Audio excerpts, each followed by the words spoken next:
मंडळी, महाशिवरात्र आली की निशिथ काळ काय आहे बघा बरं, असं म्हटलं जातं. कॅलेंडरवर सुद्धा निशिथ काळ दिलेला असतो आणि त्या निशिथ काळामध्येच पूजा उपासना महादेवांची करावी असं म्हटलं जातं. पण हा निशिथ काळ म्हणजे नक्की काय, या काळाला एवढं महत्व का आहे, सांगते ऐका.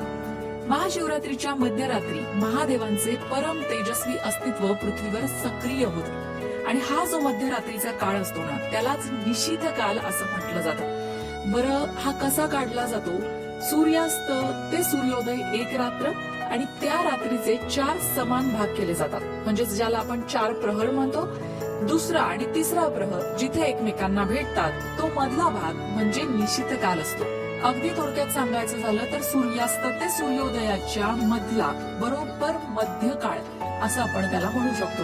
आणि याच काळात भगवान शिवशंकरांचं शिवतत्व पृथ्वीवर सक्रिय असतं असं म्हटलं जातं आणि म्हणूनच या काळामध्ये केलेली उपासना, पूजा, आराधना, जप हे सगळं भगवान शिवशंकरांपर्यंत पोहोचतं आणि भक्ताला त्याचा लाभ होतो. मग आता यंदा 15 फेब्रुवारीला आहे महाशिवरात्र, तर निशिथ काळ काय असणार आहे? यासाठी लोकमत भक्ती चॅनलवर जा आणि संपूर्ण व्हिडिओ पहा.